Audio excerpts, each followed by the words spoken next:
Hello everyone, this is Pranjal and you are watching Pathshala Rishikesh. तो आज बात कर रहे हैं हम अपने उसी सेशन की जिसमें कि हम एसएससी जीडी के 50 पेपर सॉल्व कर रहे हैं। आज हमारा 7वां या 8वां दिन है आज हमारा, और 8 दिन तक जितने भी हमने ये पेपर किए, अगर आप इनका सोल्यूशन एक बार देख लेते हैं तो आपके पास लगभग मैथ्स का पूरा निचोड़ पहुंच जाएगा कि किस तरह से आपने पेपर को सॉल्व करना है। जो बच्चा आज हमसे पहली बार जुड़ रहे हैं उन्हें मैं समझा दूं कि क्या करना चाहिए आपको सबसे पहले इन पेपर्स को, इन क्वेश्चंस को हमारे करने से पहले खुद सॉल्व करें। करने के बाद आप ये देखिए कि हमारी अप्रोच क्या है, आपकी अप्रोच क्या है, क्या हमारी अप्रोच से कुछ टाइम कम हो रहा है या नहीं हो रहा है। अगर हमारी अप्रोच से टाइम कम हो रहा है तो कितना टाइम कम हो रहा है इसे समझ लेना है आपने। इंपॉर्टेंट, अगर हमारी अप्रोच से जो टाइम कम लग रहा है उसे आपने कर लेना है। और कुछ क्वेश्चंस के आपको अलग ही तरीके मिलेंगे, जो अलग तरीके आपको मिल रहे हैं उन्हें आपने नोट डाउन कर लेना है अपनी नोटबुक में। तो चलिए शुरुआत करते हैं पहले ही क्वेश्चन से, ठीक है।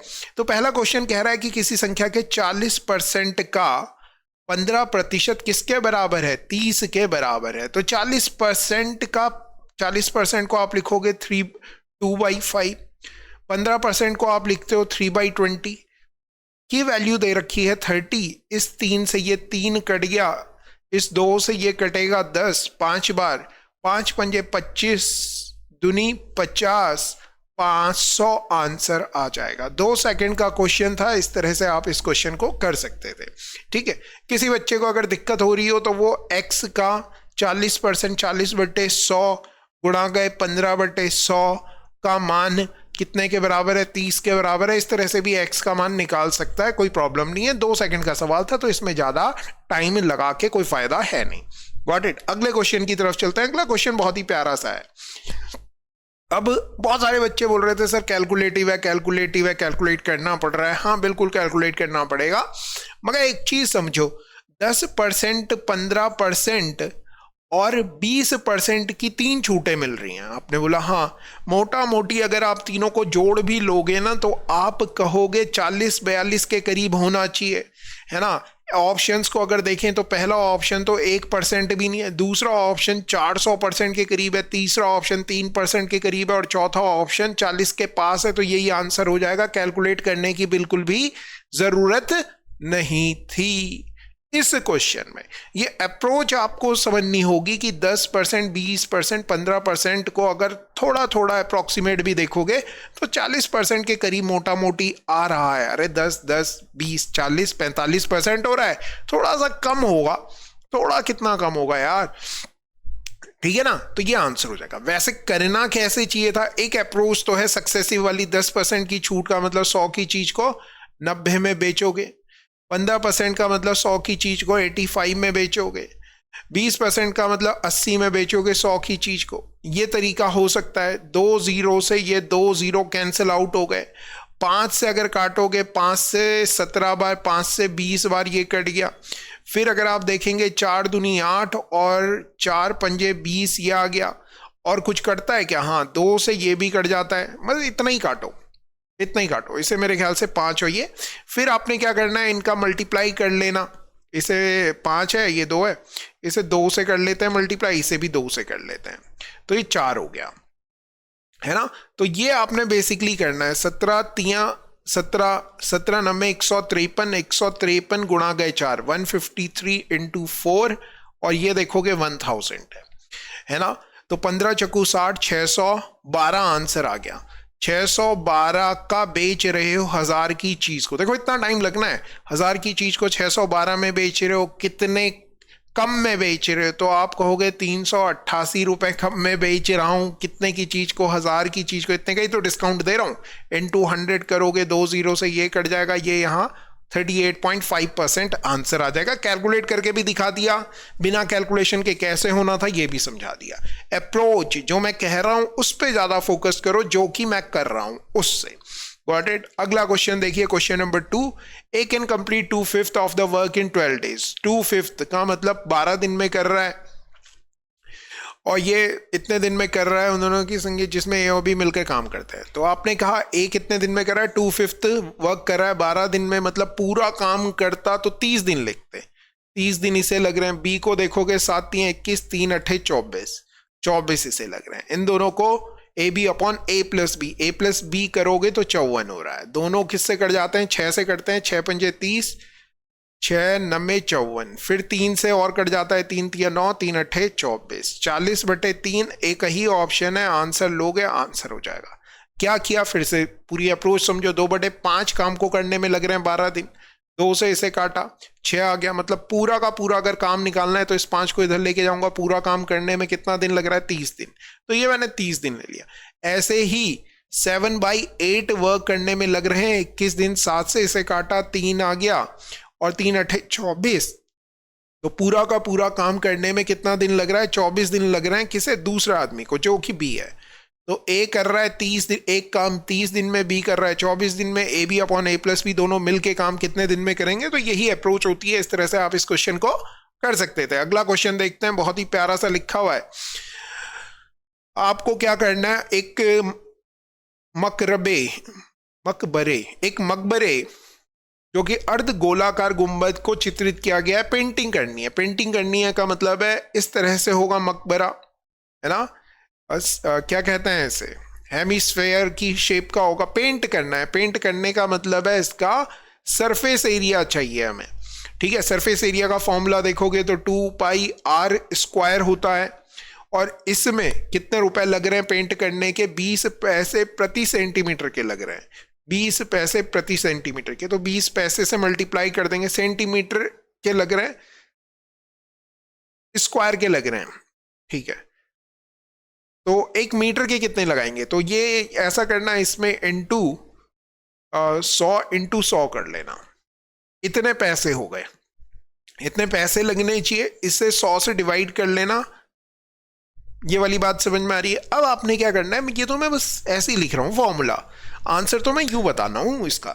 अब आपको समझ में आ रहा है कि 11 का मल्टीपल होना चाहिए। 11 का मल्टीपल पहला ऑप्शन देखा है, दूसरा देखा नहीं है, तीसरा देखा नहीं है, चौथा देखा नहीं है। तो आंसर क्या हो जाएगा? पहला ही आंसर हो जाएगा। 11 के मल्टीपल से सीधे आंसर आना था, पहला आंसर हो जाएगा। ठीक है, क्यों देख रहे हैं? क्योंकि 2 × 22/7 होता है, इंटू 3.5/2 का स्क्वायर है, ऐसी है। 7 से ये वाला कट जाएगा, तो 7 से तो कोई फर्क नहीं पड़ रहा है।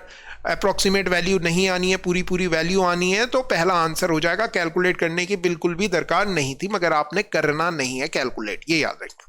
फिर कह रहा है कि ए 4 किलोमीटर प्रति घंटे की गति से चलता है उसके चलने के 5 घंटे के बाद। तो ए है वो 4 किलोमीटर की स्पीड से चलता है। 5 घंटे अगर उसे चलाएं, 5 घंटे 4 की स्पीड से, 4 किलोमीटर पर आर की। 1 घंटे में चार्ज आता है, तो 5 घंटे में कितना चलेगा? आप बोलोगे सर ये तो 20 किलोमीटर पहुंच गया। मैंने कहा ठीक है। अब क्या कर रहे हैं? अब यहां से बी चल रहा है, बी चल रहा है। ए कहां पहुंच गया? आपने बोला ए यहां पहुंच गया। स्पीड कितनी है उसकी? 4 किलोमीटर प्रति घंटे की है। बी किस स्पीड से चल रहा है पढ़ोगे तो 10 किलोमीटर प्रति घंटे की रफ्तार से साइकिल चलाता है। इसी के पीछे जा रहा है वो 10 किलोमीटर पर घंटे की स्पीड से। दोनों के बीच की डिस्टेंस कितनी है? आपने बोला 20 है। इतनी बात समझ में आ रही है? आपने बोला बिल्कुल समझ में आ गई। अब क्या करो? मैं कहूंगा कि ए को रोक लो। ए को रोकना है तो 4 यहां माइनस करना पड़ेगा। अगर 4 इसमें माइनस किया तो 4 इसमें भी माइनस करोगे। अब बी किस स्पीड से चल रहा है? आप बोलेंगे सर 6 किलोमीटर पर आर की स्पीड से चल रहा है, क्योंकि ए रुका हुआ है यहीं पे। उसकी स्पीड कितनी हो गई है? 0 किलोमीटर पर आर हो गई है। तो उसे केवल 20 किलोमीटर चलना है बी को। अब किस स्पीड से? 6 की स्पीड से। मतलब इतना टाइम लगेगा। ये किलोमीटर है, ये स्पीड है किलोमीटर पर आर, तो ये टाइम हो गया। आपसे पूछ रहा है कि कितनी दूरी पर मिलता है। अब इतना टाइम दे दिया। स्पीड आपको मालूम है एक्चुअली ए की कितनी है, सॉरी बी की कितनी है? 10 किलोमीटर पर आर है। वापस उसी उसमें आते हैं तो 10 किलोमीटर की स्पीड से 20/6 टाइम में कितना दूर पहुंच जाएगा? 200/6। आपने बोला 100/3। 100/3 का मतलब होता है 33.33 किलोमीटर। आंसर। आगे बात समझ में? अगले क्वेश्चन की तरफ चलिए। बहुत ही आसान है। क्वेश्चन में ए और बी का रेशियो दिया हुआ और यहाँ पे वैल्यू पुट कर देंगे ए और बी की। तो 5 × 15 + 4 कितना आ गया? 19 आ गया। 19 वाला केवल एक ही ऑप्शन है, 15 में से 4 घटाओगे तो 11 भी आता है। आंसर हो जाएगा। क्या किया? ए और बी की वैल्यू सीधे सीधे पुट की। अगला क्वेश्चन देखो भैया, इतने रुपए वाली दाल को इतने रुपए वाली दाल के साथ किस अनुपात में मिलाया जाना चाहिए कि 80 रुपए परिणामी मिश्रण की औसत कीमत प्राप्त हो जाए। तो आपने कहा 77.50 को 83.50 में मिलाना है, दो चीजों को मिलाया जाए तो बीच में उनका जितने रुपए वाली बनेगी वो लिखेंगे, इन दोनों का डिफरेंस करोगे तो 2.5 रुपए आएगा, इन दोनों का डिफरेंस करोगे तो 3.5 आएगा, पॉइंट से पॉइंट हट गया, 5 सते 35, 5 पंजे 25, ये आंसर हो जाएगा 7:5। 2 सेकंड का क्वेश्चन था। अगला क्वेश्चन बहुत ही ज्यादा प्यारा सा है, शायद the diameter of a base of a right circular. अच्छा, एक लंबवृत्तीय बेलन के आधार का व्यास दे रखा है, बेलन दे रखा है व्यास, और उसकी ऊंचाई इतनी है, बेलन के घुमावदार सतह का क्षेत्रफल बताना है। ठीक है, सब सेंटीमीटर में और स्क्वायर सेंटीमीटर में ही आंसर पूछ रहा है, तो कोई दिक्कत नहीं। आपने क्या किया, व्यास दे रखा है तो रेडियस कितनी हो गई, 28 हो गई। तो पहले तो घुमावदार बोले तो कर्व सरफेस एरिया कितना होता है बेलन का, बोले तो सिलेंडर का, तो आप बोलेंगे 2πRH, 2 इंटू 22/7, R की वैल्यू कितनी हो गई 28, H की वैल्यू कितनी हो गई 18। इसे अगर आप ऑब्जर्व करोगे तो ये 7 से ये कट जाएगा, 4 आ जाएगा। 18 का मतलब 9 का मल्टीपल होना चाहिए, पहला ऑप्शन नहीं है, दूसरा ऑप्शन नहीं है, तीसरा ऑप्शन है, चौथा ऑप्शन नहीं है। आगे बात समझ में, किसका मल्टीपल देखा, 9 का मल्टीपल देखा, केवल ये वाला ऑप्शन आ रहा है। 11 का भी देख लेते हैं, 11 से 6 3 9 9, हाँ हो रहा है, बिल्कुल बिल्कुल आंसर हो जाएगा, तीसरा ऑप्शन आंसर हो जाएगा। क्या निकाला हमने, कर्व सरफेस एरिया निकाला। और एक और चीज, शेयर जरूर करें इसे, है ना, शेयर करें, कमेंट जरूर करके बताएं कि आपने ये इस तरह से किया था, नहीं किया था, कैसा लग रहा है। ये सेशन आगे भी हमें करते रहना चाहिए या नहीं करना चाहिए, क्योंकि मैं देख रहा हूं कि धीरे धीरे हमारे जो देखने वाले हैं वो कम होते जा रहे हैं। अब जैसे जैसे कम होते जाएंगे तो मेरे ऊपर प्रेशर पड़ता जाएगा पाठशाला की टीम की ओर से कि आप ये वाला काम बीच में ही रोक दीजिए। अगर रोकना पड़ेगा तो फिर रोक देंगे भैया, टीम जो कहती है वही हम करते हैं। अगला क्वेश्चन देखिए, question number 9, what is the greatest possible length of the scale. हाँ, निम्नलिखित को सटीक रूप से नापने के लिए अधिकतम संभव लंबाई क्या होगी। किसको नापना है, 15 फीट को नापना है, 15 फीट 9 इंच को नापना है, 16 फीट 3 इंच को नापना है और 23 फीट 6 इंच को नापना है। तो आप क्या करो, आपको इंच भी मिल रहा है तो इंच को भी किस में बदल दो, फीट को भी किस में बदल दो, इंच में बदल दो। 15 फीट जो है उसका मतलब 12 इंच होते हैं एक में, 15 इंटू 12 करोगे 180 इंच आ गए। ठीक है, इंच को ऐसे दिखा देते हैं। 12 फीट का मतलब हो गया 12 इंटू 12 प्लस 9 इंच, 12 12 की 144, 153 इंच आ गए।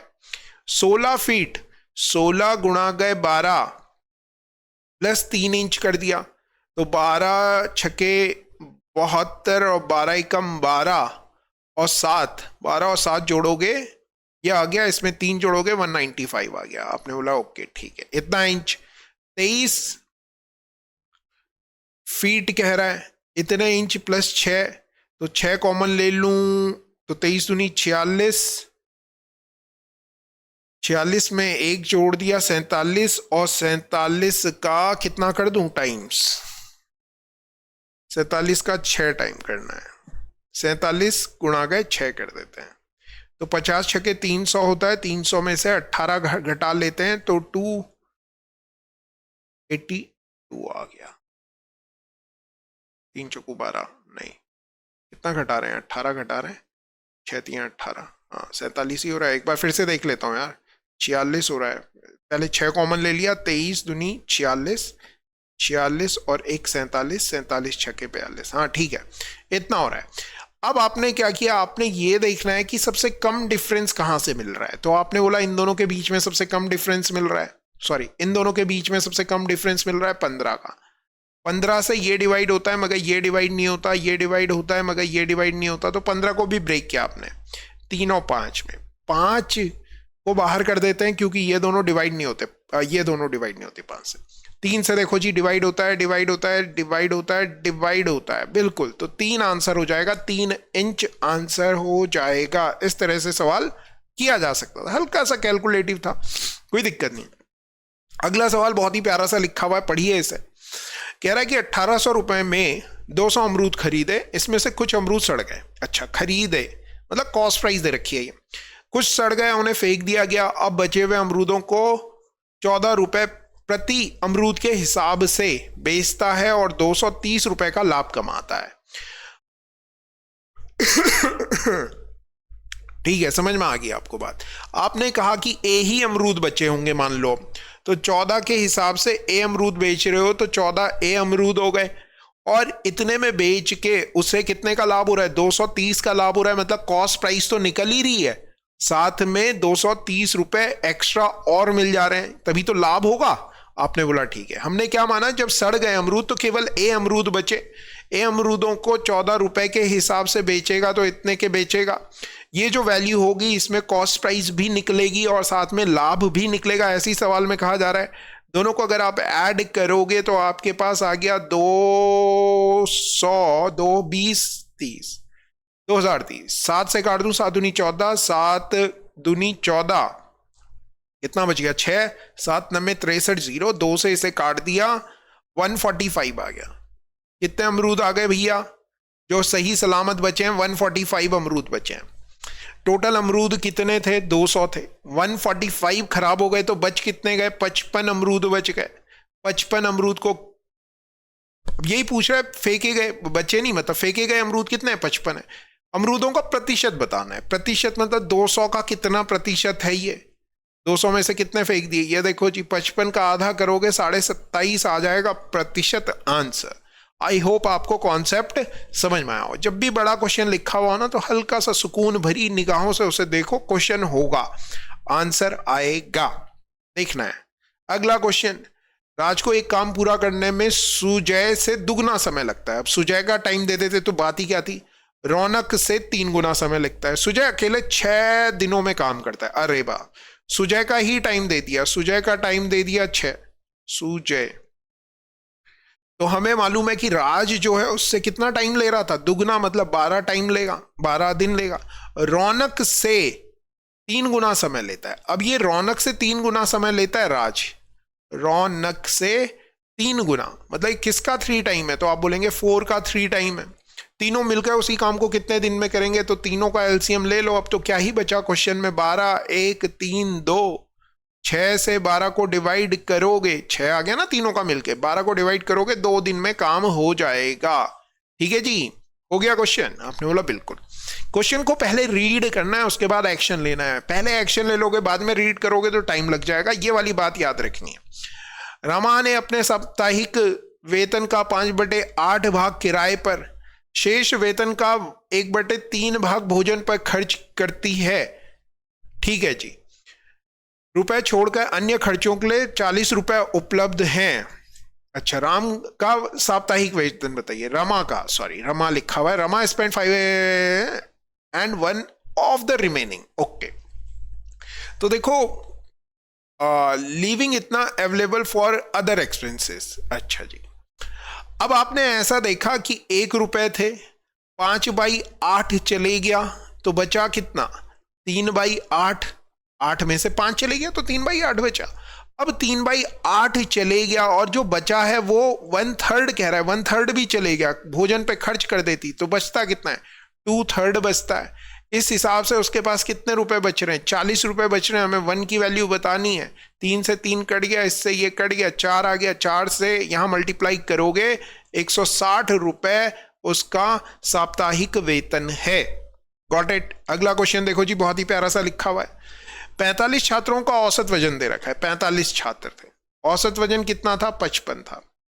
अब क्या हुआ, यदि शिक्षक का वजन भी शामिल कर दिया जाए तो 300 ग्राम बढ़ जाता है। मतलब जो 46वां आदमी है, पर्सन है, वो क्या कर रहा होगा? भैया अगर 55 किलो का ही टीचर आता तो क्या किसी का वजन बढ़ता? आप बोलते नहीं, सबका एवरेज 55 ही रहता। लेकिन टीचर के आने के बाद सबका वजन कितना बढ़ गया? 300 बढ़ गया। कितने लोगों का बढ़ा? टीचर का भी तो बढ़ गया। आपने बोला हाँ, तो 300 एक्स्ट्रा लाया, वो कितने के लिए? 46 लोगों के लिए, क्योंकि टोटल अब 46 लोग हो गए।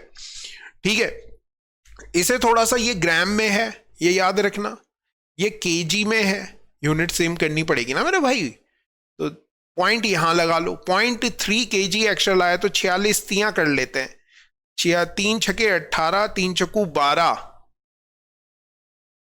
ठीक, 13, तो 13.8 kg एक्स्ट्रा वजन हो जाएगा। अब टीचर का मतलब 55 में ये जोड़ोगे तो 68.8 kg आंसर आ जाएगा। अगला क्वेश्चन देखो भैया, दो उम्मीदवारों के बीच का एक चुनाव हुआ, 10% मतदाताओं ने वोट नहीं डाला, मतलब कितने लोगों ने वोट डाला, 90% ने, और 150 वोट अवैध हो गए। मतलब अभी भी अब देखोगे तो टोटल जो वैध वोट हैं वो कितने पड़े, तो आपने बोला मतलब अगर 100% थे, 10% ने वोट नहीं डाला तो 90%, और फिर कह रहा है कि 150 वोट खराब भी हो गए, तो मतलब जो टोटल पड़े हुए वोट हैं वो 90% माइनस 150 पड़े हुए हैं। आपने बोला ठीक है, यहां तक कहानी समझ में आ रही है। अब विजेता को अपने प्रतिद्वंदी से इतने वोट अधिक मिले, ठीक है, इस प्रकार उसे मतदाता सूची के पंजीकृत कुल मतदाताओं का 50% मिला। मतलब जो जीतने वाला आदमी है ना उसे 50% वोट मिले, तो हारने वाले को कितने मिलेंगे? आप बोलोगे ये टोटल वोट पड़े हैं, उसमें से ये 50% माइनस कर लो। 50% टोटल मतदाता सूची का, मतदाता सूची कितनी थी, 100 की थी, तो उसका 50। अब बचा कितना भैया, इस में से ये माइनस करोगे तो आपके पास आएगा 40% माइनस 150, 40% माइनस 150।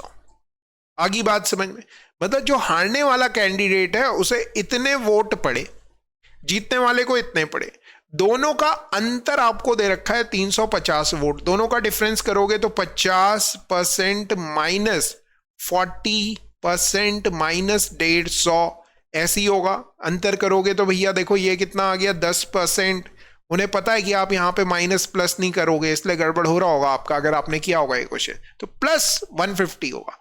इक्वल टू आपको दे रखा है 350 के, ये 150 यहां माइनस हो जाएगा तो 200 आ जाएगा।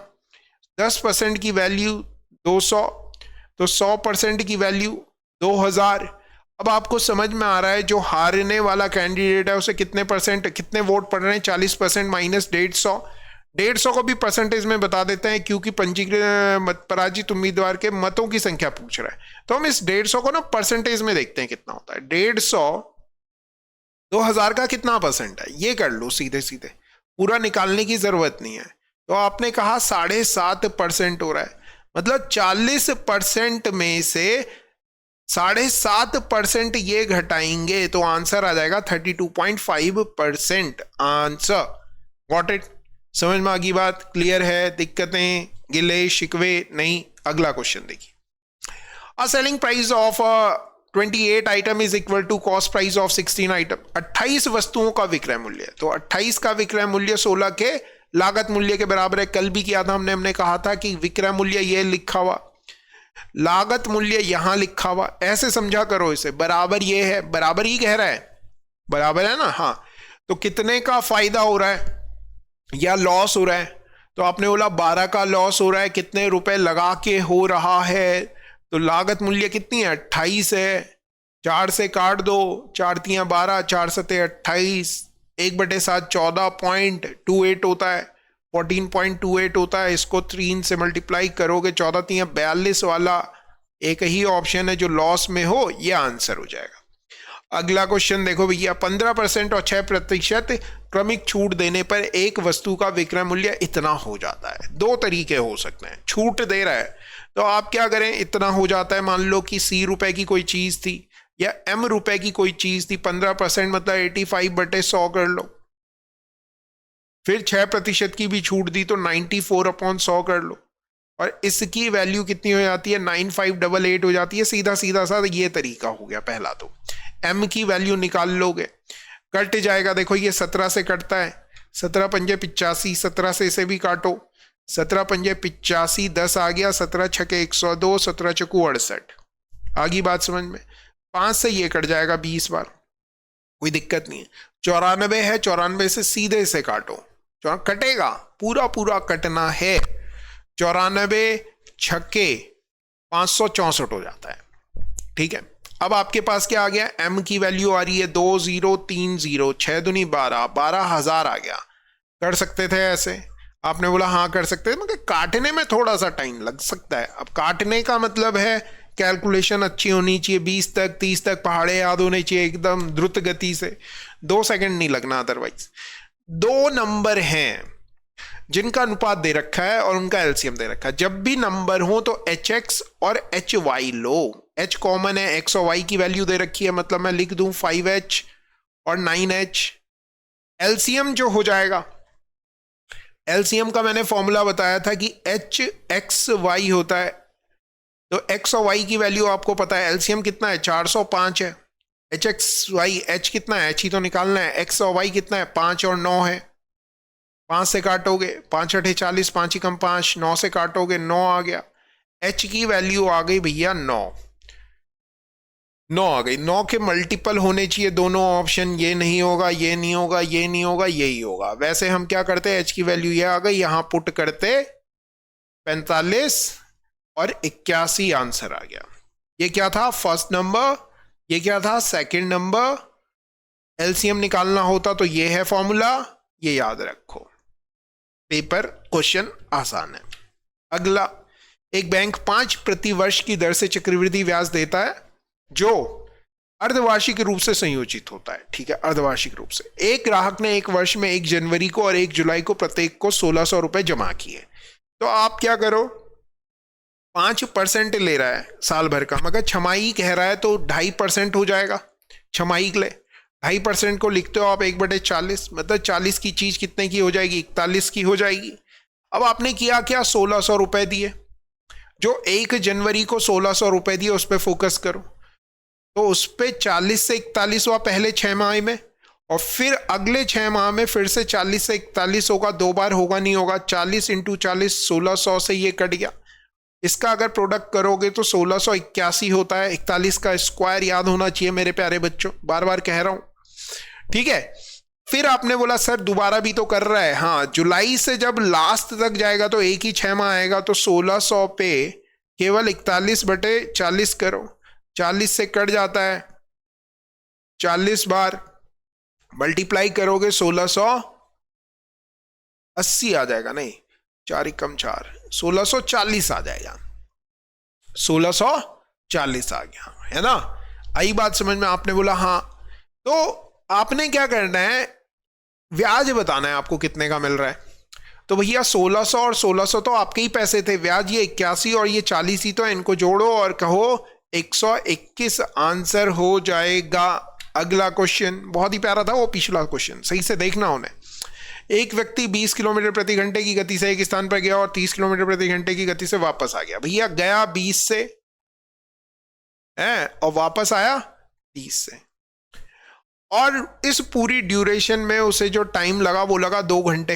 अब आपने बोला टाइम तो आपने पूरे का दिया यहां से यहां तक, मगर स्पीड आपने 2 अलग अलग दी। इन 2 अलग अलग स्पीड को एक स्पीड में बदल दो, एवरेज स्पीड बना दो, क्योंकि डिस्टेंस जितना गया है उतना ही आया है, तो टोटल डिस्टेंस कितनी हो जाएगी। तो आपने बोला 2AB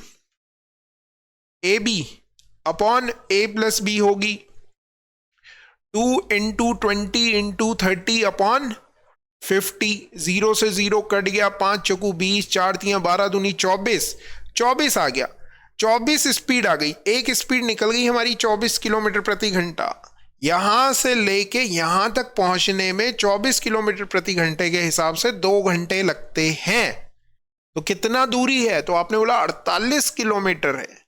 मगर मेरे प्यारे बच्चों वो बोल रहा है कि यहां से लेके यहां तक की वापस नहीं, यहां से लेके यहीं तक की डिस्टेंस बतानी है केवल। तो आप बोलोगे आधा कर लेंगे, कितनी आ जाएगी इस डिस्टेंस, 24 किलोमीटर आ जाएगी। कितना टाइम लगना था, 1 सेकंड लगना था। समझ रहे हो बात को? इस तरह से आपने करना है। अगला क्वेश्चन बहुत ज्यादा प्यारा है। प्रति वर्ष एक निश्चित ब्याज पर 2 वर्षों के लिए 5000 पर चक्रवृद्धि ब्याज, वार्षिक चक्रवृद्धि ब्याज और साधारण ब्याज के बीच का अंतर दे रखा है इतने रुपए। प्रति वर्ष ब्याज की दर बताइए। 2 तरीके हैं। पहला तरीका तो फॉर्मूला है, डिफरेंस बराबर PR² अपॉन 100 का स्क्वायर। इसमें वैल्यू पुट करोगे R की वैल्यू निकल जाएगी सीधे सीधे, है ना।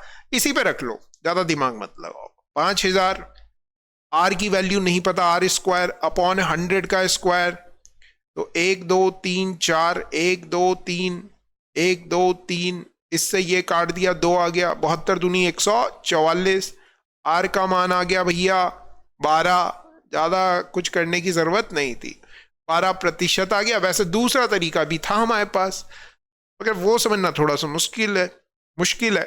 72 को सीधे 5000 का देख लो कितना परसेंट है, 2 0 कट गए, इंटू 2 कर लो, इंटू 2 कर लो, तो आपने कहा 1.44। भैया 1.44% कब आएगा? 1.44 किसका स्क्वायर है? आपने बोला 12 का। 12 पे जाओ, आंसर करो, आगे बढ़ जाओ। आपकी मर्जी, आप इस तरीके से करो या इस तरीके से करो, मेरा काम है आपको दोनों तरीके बताना।